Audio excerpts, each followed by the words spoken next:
तो hello friends, मैं अंशु आप सभी का स्वागत करता हूँ प्यारे से प्लेटफॉर्म आपके एडू एस्पायर में।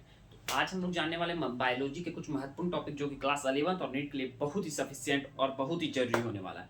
ठीक है, जो कि इससे संभावना है इस साल क्वेश्चन पूछे जाने की। ठीक है, तो आज हम उसी टॉपिक को कवर करेंगे और हम बहुत ही नॉलेजेबल बात बताने जा रहे हैं जो कि आपको जानना भविष्य में इसकी बहुत ही जरूरत होगी। सभी को यह वीडियो देखना चाहिए। ओके,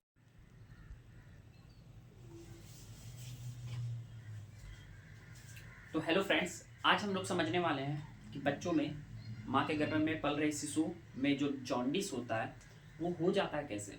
ठीक है, अभी तो बच्चा पैदा ही लिया, उसको जॉन्डिस कैसे हो जाता है। ठीक है, बड़ों में होता है वो बात अलग है, बच्चों में कैसे हो जाता है जैसे पैदा ही लिया। तो 11 का एक क्लास का एक टॉपिक है आपका इरिथ्रोब्लास्टिस कोइटल्स, या फिर इसको बोलते हैं hemolytic disease in new born baby. Okay, तो आज हम लोग इसी टॉपिक के बारे में चर्चा करने वाले हैं जो कि काफ़ी महत्वपूर्ण है और आपको इसी की जानकारी होनी ही चाहिए। ठीक है,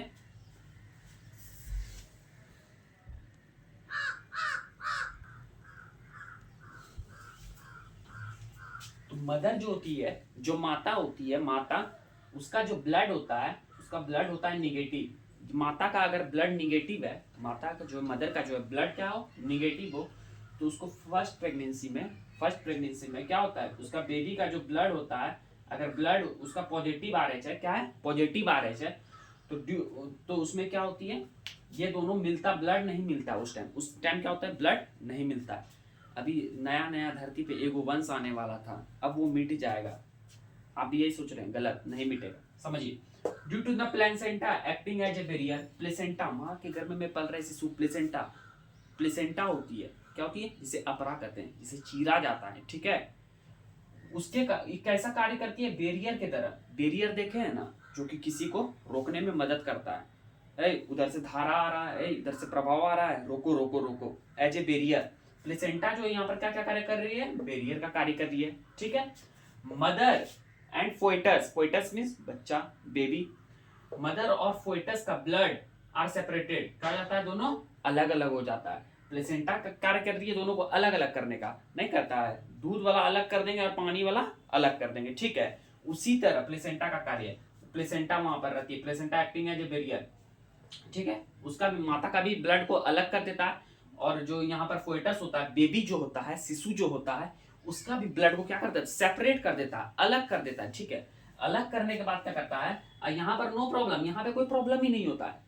अब देखिए प्रॉब्लम होगा कहाँ, प्रॉब्लम होने का इंतजार है ना आप लोगों को, प्रॉब्लम होगा अभी, समझिए पहले। एज सच क्या होता है, during delivery umbilical cord is cut. Delivery के टाइम जो होता है, डिलीवरी जो होता है बहुत मुश्किल से होता है, मतलब होता है अच्छा से। तो डिलीवरी के टाइम क्या होता है, अम्बिकल कॉर्ड जो होता है, नाभिक रज्जु, तो शिशु का जो नाभिक रज्जु होता है, अम्बिकल कॉर्ड, उसको कट कर दिया जाता है। क्या कर दिया जाता है, कट कर दिया जाता है, उसी में शिशु का ब्लड स्थित होता है। अम्बिकल कॉर्ड में ही क्या होता है, फोइटस का ब्लड स्थित होता है। ठीक है, स्थित होता है, अम्बिकल कॉर्ड को कट कर दिए, due to which R H plus जो है इसमें, किसमें, फोइटस में यानी बेबी में, कांटेक्ट विद मदर, इसका किसका ब्लड, बेबी का ब्लड जो है अब किसमें आ जाएगा, कांटेक्ट कर लेगा। क्योंकि अब तो प्लेसेंटा का, अब प्लेसेंटा है ये नहीं है, प्लेसेंटा बैरियर खत्म, बैरियर खत्म, अब चलो मारेंगे। चलो देखो यहाँ, ठीक है, क्या हो जाता है, contact with mother, mother will develop anti R, mother भी शक्तिशाली, मदर का भी, माँ का भी खून एकदम क्या शक्तिशाली, बौछार लाने वाला, क्या चीज का निर्माण करती है, एंटीबॉडी आरएच का निर्माण कर लेती है, एंटीबॉडी आरएच का निर्माण कर लेती है, जिससे फर्स्ट प्रेगनेंसी आसानी से हो जाता है, उसमें कोई डाउट नहीं होता है। अब जो होता है, दिक्कत कहां पर आती है, दिक्कत आती है मेन सेकेंड प्रेगनेंसी में। ठीक है, स्क्रीनशॉट लीजिए आप इसका।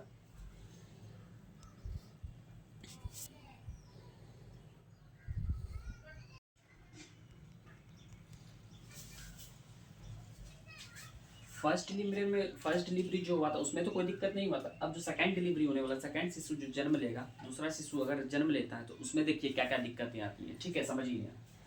फोइटस, चलिए यहाँ मदर जो होता है, यहाँ मदर का ब्लड कैसा था, निगेटिव था, आरबीसी इसका कैसा था, निगेटिव, और फिर ब्लड का फोइटस जो है, बेबी जो, इसका क्या था, प्लस आरएस था। ठीक है, अब यहाँ पर क्या होता है, दिस टाइम, इस समय, due to the small size of anti Rh, anti Rh का साइज कैसा होता है, स्मॉल होता है, इसके कारण से क्या होता है, antibody in mother, it can easily cross placenta wire, placenta barrier, अगर आपका बैरियर छोटा सा है, सीधा समझिए, अगर आपके घर के पास हम एक छोटा गेट रखे हैं, इतना बड़ा साइज का 2 फीट का 4 फीट का गेट है, 2 फीट का गेट है, उसको इजिली कोई भी क्रॉस कर जाएगा, कोई भी क्रॉस कर जाएगा कि नहीं।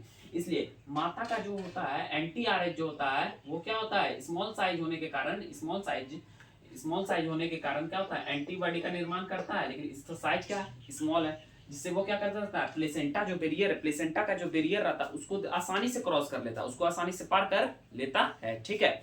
उसके बाद देखिए, उसके बाद बेबी में क्या होता है, अब फिर बेबी जन्म लेगा, अब उसका भी अम्बिकल कॉर्ड वगैरह कटेगा। अब जैसे इसका मदर का बेबी का क्या है RH प्लस, और फिर और इसका क्या है एंटी RH, मदर का मिला बेबी का RH और कहता है मदर का एंटी RH, दोनों मिला क्लम्पिंग हुआ, दोनों एक दूसरे के साथ जुट गया, वैसे आरबीसी क्या होने लगती है, डिस्ट्रॉय होने लगती है, आरबीसी का छनन होने लगता है, मतलब आरबीसी जो है नष्ट होने लगती है, ठीक है।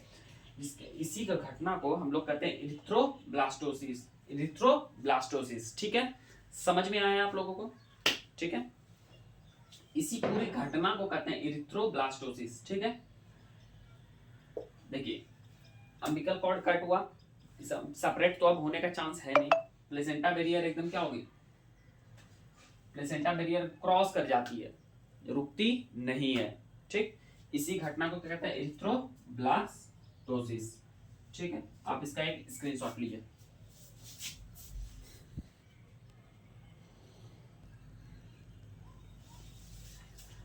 चलिए नोट कीजिए कि जॉन्डिस, इसमें अब जॉन्डिस होगा कैसे। जॉन्डिस जो होता है ये बाइल पिगमेंट्स जो हमारे शरीर में मौजूद होती है, बाइल पिगमेंट कौन सा, दो होती है, कौन कौन, बिलिरुबिन और बिल्ट्रेबिन, ठीक है। ये एक्यूमुलेशन करती है, क्या करती है, एक्यूमुलेशन। इसमें फिर आरबीसी क्या हो गई है, यहाँ पर डेड हो गई है, आरबीसी जो डेड हुई है, हेमोग्लोबिन यूज्ड और process to form bile pigments, इसको यूज करते किसको, बाइल पिगमेंट्स को।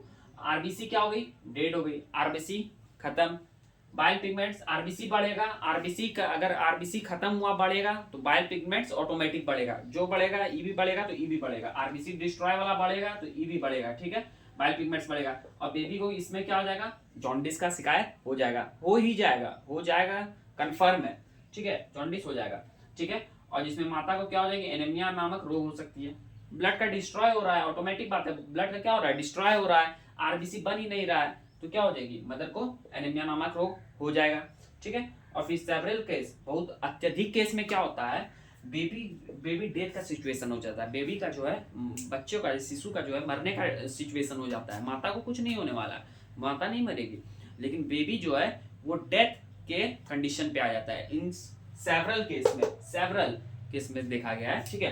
क्या होता है, बेबी डेथ होने का कंडीशन में आ जाता है। इसलिए लोग जो है क्या करते हैं, पहले से जांच वगैरह करवाते रहते हैं, महीना दर महीना, अगर तो फिर उसको डॉक्टर उसको सलाह देते रहते हैं, ठीक है। इसका प्रिवेंशन किया भी जा सकता है, कैसे कर सकते हैं, एंटी आरएच इमीडिएटली उसको दे देना, एंटी आरएच प्रोवाइड करवा देंगे, डॉक्टर खुद बोलेगा, ठीक है। इसलिए सीधा जो पढ़ाने का मकसद था और जो जानिए, और उसके आगे डॉक्टर का कार्य। ओके, थैंक्स, स्क्रीनशॉट लीजिए।